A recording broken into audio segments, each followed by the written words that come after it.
Hello students.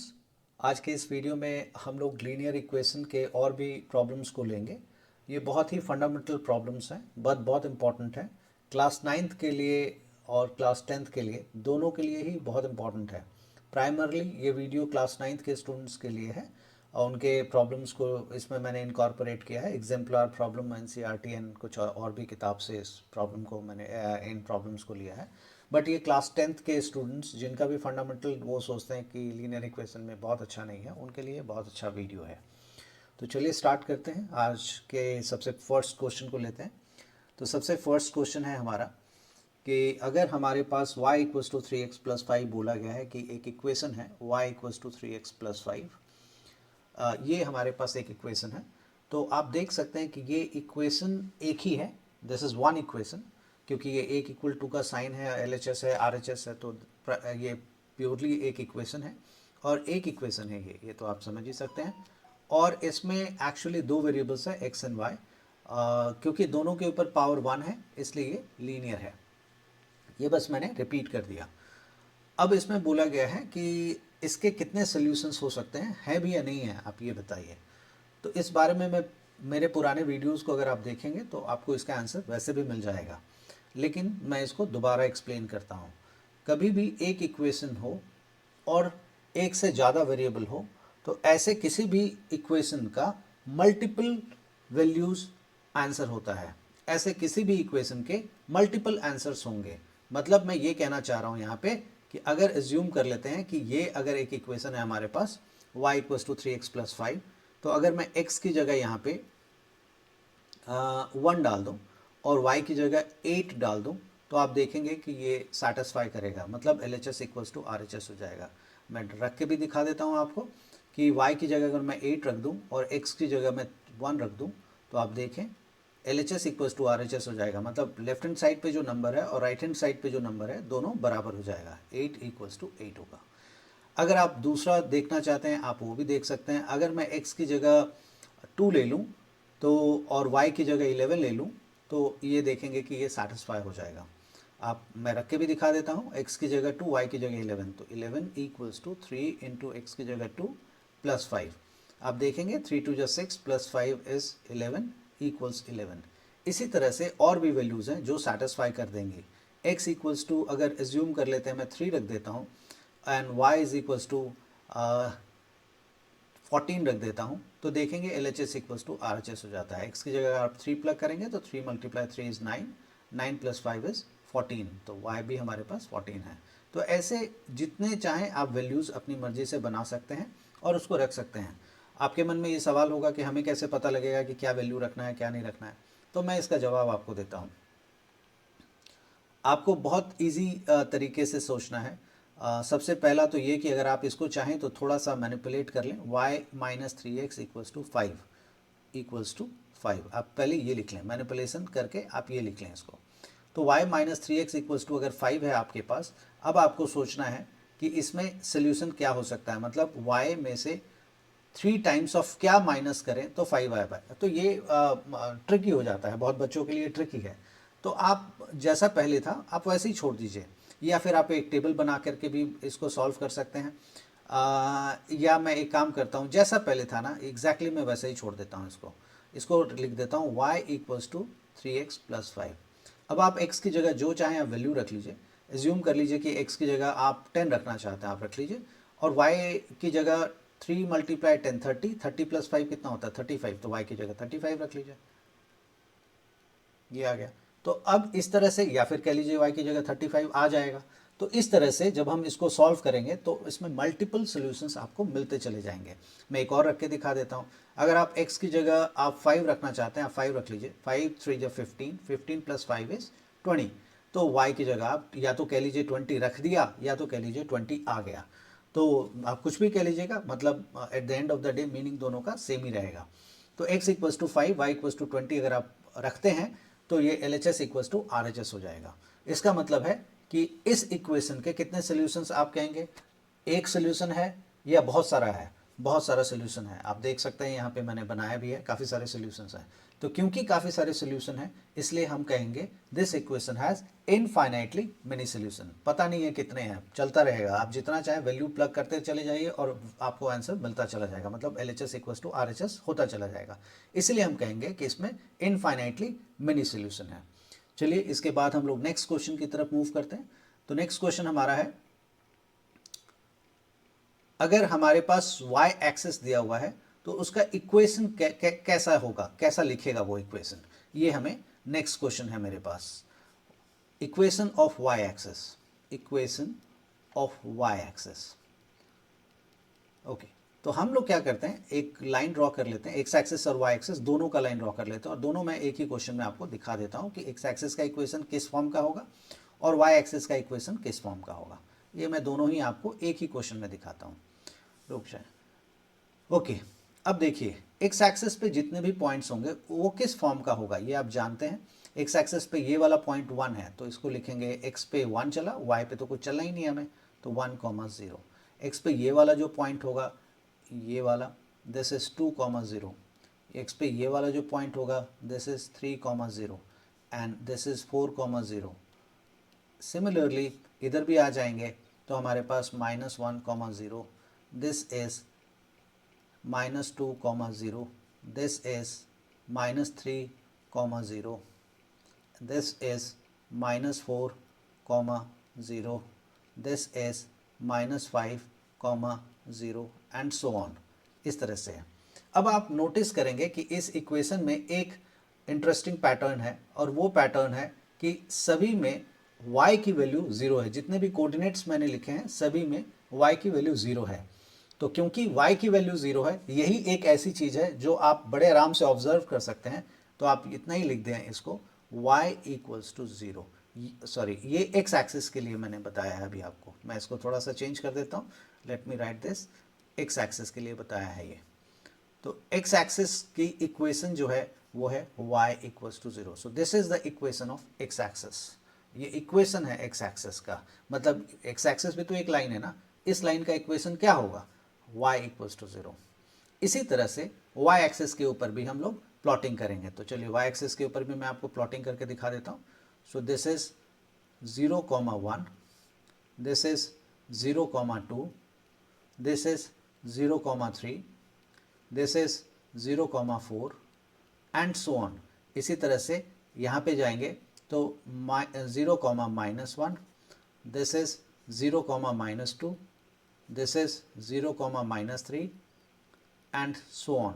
आप देखेंगे y axis में x की सारी वैल्यूज 0 हैं, x की सारी वैल्यूज 0 हैं। आप देखिए y एक्सिस के ऊपर जितने भी पॉइंट्स मैंने प्लॉट किए हैं उसमें x की सारी वैल्यूज 0 हैं। तो क्योंकि x की सारी वैल्यूज 0 हैं तो हम लिख देंगे x equals to 0। So now this is the equation of y axis, equation of y axis. y axis, ये हमारा y एक्सिस का इक्वेशन है। तो ये मैंने आपको बताया कि x एक्सिस का इक्वेशन क्या होगा और y एक्सिस का इक्वेशन क्या होगा और कैसे निकालते हैं वो भी मैंने आपको दिखाया। अभी मैं नेक्स्ट क्वेश्चन की तरफ चलता हूँ आपके लिए। अभी मैं एक क्वेश्चन लेता हूँ। Okay, the question is express an equation x equals to 1 in the form of ax plus by plus c equals to 0। इस फॉर्म में इसको एक्सप्रेस करना है। अगर आप पुराने वीडियोस को देखेंगे या अगर आपने देखा होगा तो इसमें आपको दिख जाएगा कि ये वाला जो इक्वेशन है इसको हम लोग general form of linear equation कहते हैं। इसमें दूसरा वाला इक्वेशन मैंने नहीं लिखा है। सो this is called general form of linear equation in 2 variables. इसमें 2 वेरिएबल है, x और y 2 वेरिएबल है। यहाँ पे a b c तीन के तीनों कांस्टेंट हैं, a b c तीन के तीनों रियल नंबर है। Now this sign, this symbol is called belongs to, मैंने पहले भी बताया है, पुराने वीडियोस में आपको दिख जाएगा। This symbol is called belongs to. ये वैसा ही होता है जैसे this pen belongs to me, this glass belongs to me, this T-shirt belongs to me. जिस उसी तरह से आपके पास जो बुक है जिसको लेकर के आप पढ़ रहे हैं, that book belongs to you. जो कॉपी है वो बिलोंग्स टू यू। जो चेयर पे बैठ के आप पढ़ रहे होंगे वो चेयर बिलोंग्स टू यू। तो ये बिलोंग्स टू का मतलब है। तो मतलब ये है कि ए बी सी कोई भी रियल नंबर हो सकता है, रियल नंबर जितने भी होते हैं उसमें से कोई भी रियल नंबर हो सकता है। लेकिन एक यहाँ पे बहुत इंपॉर्टेंट बात है, वो ध्यान रखने लायक है, वो ये है कि ए और बी एक साथ ज़ीरो नहीं होगा कभी भी, ये ध्यान में रखिएगा आप। ए और बी कभी भी एक साथ ज़ीरो नहीं होगा, एक बार ए ज़ीरो हो सकता है, बी ज़ीरो नहीं होगा, बी ज़ीरो हो सकता है, फिर ए ज़ीरो नहीं होगा, एक ज़ीरो हो सकता है, कोई दिक्कत नहीं है, लेकिन दोनों एक साथ ज़ीरो नहीं होगा, इसका ध्यान रखेंगे आप। तो A B C belongs to real number. अब मुझे विश्वास है कि आपको रियल नंबर पता है, नहीं पता है आप मेरा नंबर सिस्टम का वीडियो आप चेक करें, आपको रियल नंबर पता लग जाएगा। जितने भी नंबर्स आप देख पाते हैं, सुन पाते हैं, लिख पाते हैं, वो सारे के सारे नंबर रियल नंबर है, चाहे वो रूट में हो, फ्रैक्शन में हो, ज़ीरो हो, जो भी नंबर आप देखते हैं, सुनते हैं, लिखते हैं, सारे के सारे रियल नंबर हैं, ध्यान रखें आप। अब आपसे पूछा गया है कि x इक्वल्स टू 1 को इस फॉर्म में लिख के दिखाना है। अब ये लीनियर इक्वेशन है, क्योंकि x के ऊपर पावर 1 है, y के ऊपर भी पावर 1 है, तो दोनों के ऊपर पावर 1 है, तो इसलिए ये लीनियर है। दो वेरिएबल्स हैं x और y, इसमें दो वेरिएबल्स हैं, और बोला गया है कि अब आप इसको इस तरह से लिख के दिखाएं। तो देखिए कैसे लिख के दिखाता हूँ। अगर इसमें y नहीं है तो हम अपनी मर्जी से बना सकते हैं। सबसे पहले इसको लिख लेते हैं x माइनस 1 इक्वल्स टू 0। अब यहाँ पे इक्वल टू 0 है, तो मैंने इसको इक्वल टू 0 कर लिया। दूसरा है, अब इसमें y तो दिख नहीं रहा कहीं, तो ठीक है, मैं क्या क्या करता हूँ, इसमें x y बीच में है, x के बाद y आ रहा है, तो मैं लिख देता हूँ प्लस। अब हमें पता है कि किसी भी चीज़ का कोफिशिएंट अगर ज़ीरो हो जाए तो वो पूरा टर्म ही ज़ीरो हो जाता है। मतलब अगर हमारे पास x इंटू आगे में ज़ीरो है तो zero multiplied by anything is zero. अगर y के साथ भी इसी तरह से हो, ज़ीरो इंटू वाई हो, तो वो ज़ीरो हो जाएगा। तो हमें पता है कि x के साथ कुछ भी नहीं लिखा हुआ, तो ज़ीरो तो लिखा हुआ है ही कम से कम। ज़ीरो तो हर एक चीज़ के, ज़ीरो को हवा की तरह ट्रीट कर सकते हैं कि जो हर एक चीज़ के साथ ऐड हो सकता है। और यहाँ पे है फिर प्लस, और ये क्या है, -1, तो -1 को मैंने यहाँ ब्रैकेट में लिख दिया इक्वल्स टू 0, इस तरह से लिख दिया। मैं रिपीट कर रहा हूँ, यहाँ पे प्लस इसलिए लगाया क्योंकि स्टैंडर्ड फॉर्म में यहाँ पे प्लस है, और यहाँ पे तो -1 है, तो हमें इसी फॉर्म में रखने के लिए एक यहाँ प्लस लगा दिया और -1 को ब्रैकेट में रख लिया, सो दैट कि इस फॉर्म में भी रहे और ये जो -1 है वो भी रहे, दोनों रहे। अब हम इसको लिखते हैं, x का कोफिशिएंट कुछ भी नहीं है, तो क्या होगा, किसी भी चीज़ का कोफिशिएंट अगर कुछ भी दिखाई नहीं देता तो उसको हम लोग क्या एज्यूम करते हैं, वो एज्यूम नहीं करते, इनफैक्ट क्या होता है, वो 1 होता है। तो हम लिखेंगे 1 मल्टीप्लाई x प्लस, अब ये 0 है, अब 0 इंटू जी लिख दें तो भी 0 हो जाएगा, 0 इंटू पेन लिख देंगे तो भी 0 हो जाएगा, 0 इंटू कॉपी लिख देंगे तो भी 0 हो जाएगा, 0 इंटू चश्मा लिख दें तो भी 0 हो जाएगा, 0 इंटू 5 लिख दें तो भी 0 हो जाएगा। 0 को किसी भी नंबर से मल्टीप्लाई कर दें वो 0 ही होगा। तो मैं क्या करता हूं, क्योंकि मुझे बीच में यहाँ y चाहिए, y इंटू बी, तो b मैंने क्या बताया था कि रियल नंबर है, तो 0 इंटू वाई लिख दिया। 0 इंटू वाई लिख देंगे तो क्या हो जाएगा, 0 हो जाएगा, प्लस -1 इक्वल्स टू 0। अब आप देखें ये वाला जो इक्वेशन है हमारे पास, ये इसी फॉर्म का इक्वेशन है। अब आपसे कोई ये भी पूछ सकता है इसमें कि इस इक्वेशन को लिखने के बाद आप ए बी सी की वैल्यू भी बताएं। तो आप देखें ए की वैल्यू हमारे पास कितनी है, ए की वैल्यू जो x का कोफिशिएंट है वो a है, तो x का कोफिशिएंट क्या है, 1। x का कोफिशिएंट मतलब x के साथ चिपका हुआ जो नंबर है, मल्टीप्लाई हो रहा है जो उससे, वो कौन सा नंबर है, तो वो 1 है। अब हम देखेंगे b कौन सा नंबर है, जो y के साथ जो y का कोफिशिएंट जो वो b है, तो वहाँ यहाँ पे y का कोफिशिएंट क्या है, 0, तो 0 हमारा b है। c क्या है हमारे पास, -1, तो c इक्वल्स टू -1। ये है, हमने x इक्वल्स टू 1 को इस फॉर्म में लिख दिया। अब आपसे पूछा जा सकता है, मैं एक दूसरा क्वेश्चन ले लेता हूँ, उम्मीद है कि ये आपको समझ में आ गया होगा। मैं दूसरा क्वेश्चन एक लेता हूँ इसी एग्जैक्टली इसी का, वो है y इक्वल्स टू -2। बोला गया y इक्वल्स टू -2 को आप उसी फॉर्म में लिख के दिखाएं। किस फॉर्म में, स्टैंडर्ड फॉर्म में, जनरल फॉर्म में आप लिख करके दिखाएं y इक्वल्स टू -2 को। तो कैसे लिखेंगे, सबसे पहले हम यहाँ ब्रैकेट में जनरल फॉर्म लिख लेंगे, ax plus B Y plus C equals to 0। ये हमारे पास general form of linear equation है। यहाँ पे x और y दो वेरिएबल है, याद रखिएगा वेरिएबल उसी को कहते हैं जो अपनी वैल्यू बदल सकता है। तो x के ऊपर पावर 1, y के ऊपर पावर 1, तो ये हमारे पास लीनियर है क्योंकि दोनों के ऊपर पावर 1 है। a b c तीन के तीनों कांस्टेंट है, रियल नंबर की जगह अगर आप वर्ड कांस्टेंट बोलना चाहें आप बोल सकते हैं कि कोई भी कांस्टेंट है, मतलब कोई भी वैल्यू हो सकती है, कोई भी वैल्यू, जो वैल्यू आप चाह सकते हैं, कुछ भी हो सकता है। बट जैसा भी मैंने पहले भी बोला था कि दोनों एक साथ 0 नहीं होगा। अब हमें इस पूरे को ऐसा लिखना है, तो लिखते हैं हम जरा पहले कि देखते हैं कि कैसे लिखा जा सकता है ये। इसको लिखने के लिए हम लोग क्या करेंगे, y -2 है तो हम इसको +2 पहले लिख देंगे इक्वल्स टू 0। अब देखते हैं हमारे पास y भी आ गया, x नहीं है। अगर आप इक्वेशन को चेक करें तो x हमारे पास नहीं है, y तो यहाँ पे भी है, ये वाला पूरा टर्म हमारे पास आ चुका है, by + c के फॉर्म में आ गया है। तो x नहीं है तो हम क्या करेंगे, 0 × x लगा देंगे, प्लस y का कोफिशिएंट क्या है, उम्मीद है कि आप जानते हैं 1 है, कुछ भी नहीं लिखा हुआ तो y का कोफिशिएंट क्या है, 1 है, +2 = 0। अब आप यहाँ पे देखें कि ये वाला जो इक्वेशन है ये बिल्कुल डिट्टो ऐसा हो चुका है। अब यहाँ पे a की वैल्यू हम निकालेंगे, a की वैल्यू कितनी है 0, b की वैल्यू कितनी है 1 और c की वैल्यू कितनी है 2। उम्मीद है कि ये आपको समझ में आ गया होगा कि कैसे हम लोग इस तरह के इक्वेशंस को लिखते हैं। चलिए अब मैं दूसरा एक क्वेश्चन लेता हूँ जो इसी स्टैंडर्ड फॉर्म से ही है। वो ये है कि अगर आपके पास दिया हुआ है 2x + 3y = 2.35 के ऊपर बार बोला गया है, इसको आप स्टैंडर्ड फॉर्म में लिख के दिखाएं। स्टैंडर्ड फॉर्म हमारे पास क्या होता है, या जनरल फॉर्म, बहुत बार बहुत सारे टीचर जनरल फॉर्म को स्टैंडर्ड फॉर्म भी बोल देते हैं, लेकिन एक्चुअली ये जनरल फॉर्म है। दोनों के बीच में फ़र्क होता है, क्या होता है वो अभी हम बात नहीं करेंगे। ax + by + c = 0, ये हमारे पास जनरल फॉर्म है। बोला गया इसको आप इस तरह से लिख के दिखाइए। तो हम कैसे लिखेंगे ये देखते हैं। पता नहीं ये क्यों बार बार आज ऊपर भाग रहा है, समझ नहीं आ रहा मुझे।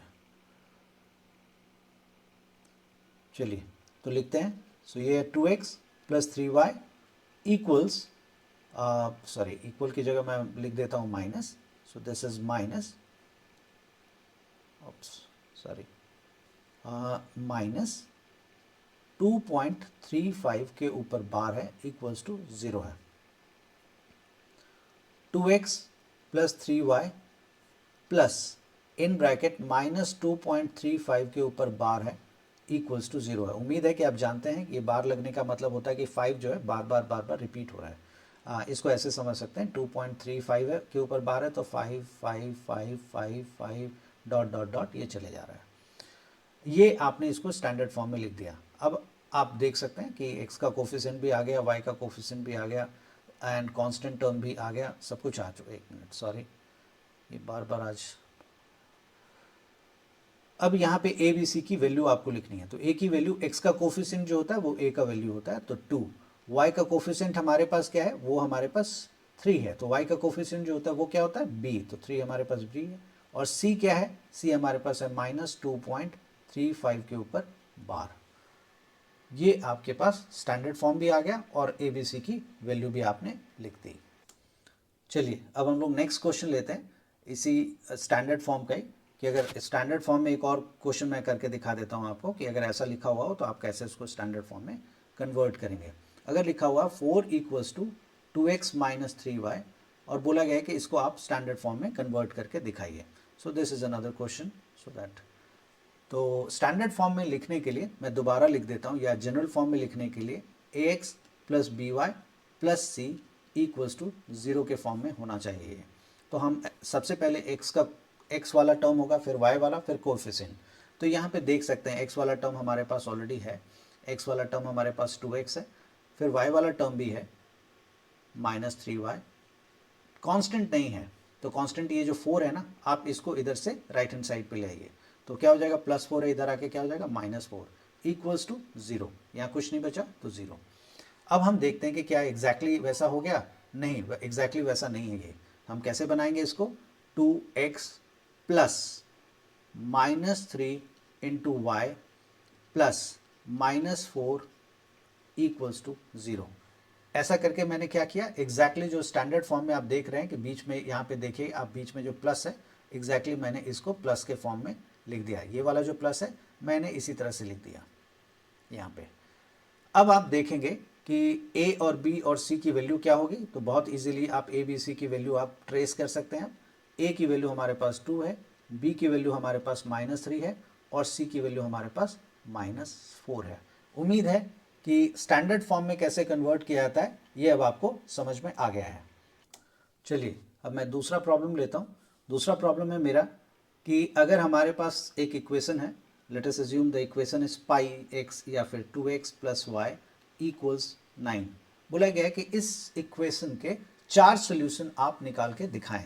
तो 4 सोल्यूशन बहुत तरीके से हम निकाल सकते हैं। एक तो ये है कि ऑब्जर्व करके कि भाई 2 में हम क्या मल्टीप्लाई करें और y में क्या प्लग करें सो दैट कि ऐड करके 9 हो जाए। एक तो ये तरीका है जो कि बहुत बच्चों के लिए बहुत आसान है, बहुतों के लिए बहुत डिफिकल्ट हो सकता है ये। तो हम क्या करेंगे, एक आप इसको इस तरह से बना लें, y equals to 9 minus 2x। आप एक वेरिएबल के फॉर्म में इसको लिख लें, simply y equals to 9 minus 2x। अगर आपको x के फॉर्म में भी लिखना होता तो भी हम लिख सकते थे, वो भी मैं इसी क्वेश्चन को दोबारा बना के दिखा देता हूँ आपको। और फिर आप इसमें जो चाहें x लिख लें, यहाँ पे y लिख लें।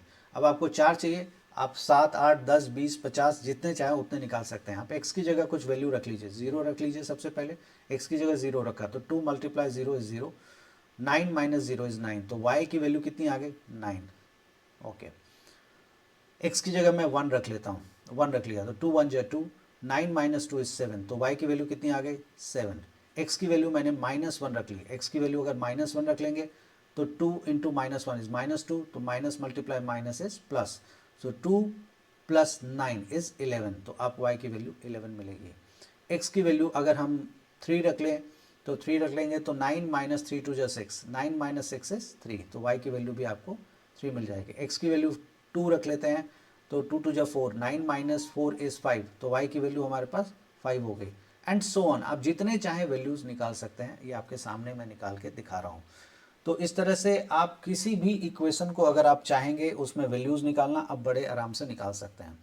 ये एक मेथड था, एक मेथड था, मतलब मैंने y को एक्सट्रैक्ट किया था x के फॉर्म में, मतलब y को यहाँ पे आप देखेंगे x के फॉर्म में लिखा गया है, y equals to something times of x और something plus x। So y को x के टर्म्स में लिखा गया है। इसी में हम लोग, मैं रिपीट कर देता हूँ इस चीज़ को, ये सारी चीज़ें आपको मेरे पिछले वीडियोस में, पुराने वीडियोस में, लीनियर इक्वेशन के लेक्चर्स में आपको मिल जाएगा।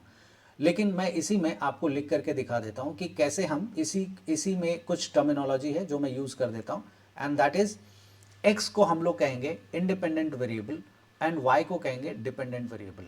आप यहाँ पे वैल्यू से समझ सकते हैं ये बात कि क्यों हम इसका नाम ऐसा रख रहे हैं। आपने देखा है कि जो y की वैल्यू है वो x की वैल्यू क्या होगी उस पर निर्भर करती है, उस पर डिपेंड करता है। अगर x की वैल्यू हमने 0 रख दी है तो y की वैल्यू 9 माइनस 0 विच इज 9 हो गई। तो y की वैल्यू x की वैल्यू कैसे बदलेगी उसके ऊपर y की वैल्यू पूरी तरह से डिपेंड करता है। जैसे जैसे x की वैल्यू बदल रही है y की वैल्यू भी बदलेगी। इसीलिए हम कहते हैं कि y जो है डिपेंड करता है, किस पे डिपेंड करता है, x पे डिपेंड करता है। इसीलिए हम कहेंगे y is dependent variable. This is very important, dependent variable, and x is independent variable. x को हम लोग इंडिपेंडेंट वेरिएबल के नाम से जानते हैं। हमेशा याद रखिएगा कि जो इंडिपेंडेंट वेरिएबल होता है वही x एक्सिस पे प्लॉटिंग उसी की होती है, और जो डिपेंडेंट वेरिएबल होता है उसकी प्लॉटिंग हमेशा y एक्सिस पे होती है। अब मैं इसी में एक दूसरा, अब एक और भी सवाल उठता है कि क्या इंडिपेंडेंट और डिपेंडेंट वेरिएबल एक ही रहेगा या बदल सकता है। बिल्कुल बदल सकता है, एक ही क्वेश्चन में आप उसको जब चाहेंगे तब बदल सकते हैं। मैं ये करके अभी आपको दिखाता हूँ। अब मैं लिख देता हूँ 2x equals to 9 minus y. इसी क्वेश्चन को मैं दोबारा बना रहा हूँ। इस बार मैंने लिख दिया 2x equals to 9 minus y, x equals to 9 minus y upon 2। ये मैंने ऐसा लिख लिया। अब मैं टेबल बना देता हूँ दोबारा x और y, और ये भी दिखाऊंगा कि अगर मैं सेम वैल्यूज रखूंगा तो क्या आएगा कि नहीं आएगा। तो लेट्स चेक। इस बार आप देखेंगे कि x की वैल्यू y में हम क्या प्लग करेंगे उस पर डिपेंड कर रहा है। कि अगर हम y में कुछ प्लग करते हैं, अगर एज्यूम करें कि y में हम 1 रखते हैं, y में अगर 1 रखेंगे तो 9 माइनस 1 कितना होता है, 8, 8 बाई 2 कितना होगा, 4। तो x की वैल्यू होगी 4। आप चेक कीजिए x कहीं 4 है क्या, नहीं है। चलिए आप यहाँ पे दोबारा देख के रख के चेक कर लीजिए। x की जब वैल्यू जब हम 4 रखेंगे तो 9 माइनस 4 2 जा 8, 9 माइनस 8 कितना होता है, 1। तो y की वैल्यू कितनी हो गई, 1। तो y का वैल्यू 1 आ गया ना, देखिए वही आ रहा ना, 4 और 1। तो ऐसा नहीं कि वैल्यू चेंज होगा, जो न्यूमेरिकल वैल्यू है वो नहीं बदलेगा। मैंने कहा था कि x और y आपस में इंटरचेंज हो सकता है, मतलब जो इंडिपेंडेंट है वो डिपेंडेंट बन सकता है और इंडिपेंडेंट डिपेंडेंट बन सकता है। एक ही क्वेश्चन में आप जब चाहेंगे आप उसको इंटरचेंज कर सकते हैं, जैसे मैंने यहाँ पे किया है। अभी y हमारे पास, जो आप देख सकते थे y हमारे पास डिपेंड कर रहा था x पे, अभी y हमारा इंडिपेंडेंट हो गया और x डिपेंड कर रहा है y पे। अभी एक और वैल्यूज़ मैं निकाल देता हूँ। y की जगह अगर मैं 0 ले लूँगा या फिर एज्यूम कर लीजिए y की जगह मैं कुछ और ले लेता हूँ सो दैट कि इंटीजर्स में बना रहे। तो y की जगह मैं 3 ले लेता हूँ, y इक्वल्स टू 3। तो y की जगह अगर मैं 3 ले लेता हूँ तो आप चेक करेंगे 9 माइनस 3 इज 6, तो 6/2 इज 3, तो x भी 3 आएगा। आप देखें यहाँ पे यही वाली वैल्यू है, यहाँ पे सेम ही है। तो उम्मीद है कि ये पार्ट आपको समझ में आ गया होगा कि कैसे हम किसी इक्वेशन में नंबर ऑफ वैल्यूज़ अगर हमें निकालना हो 1, 2, 4, 10, 20, 50 जितने चाहिए, अगर एक इक्वेशन है और 2 वेरिएबल्स हैं उसके अंदर, तो आप इनफाइनाइट नंबर ऑफ सॉल्यूशंस निकाल सकते हैं। ये मैंने अभी पहले भी बताया, फिर से मैंने रिपीट किया है।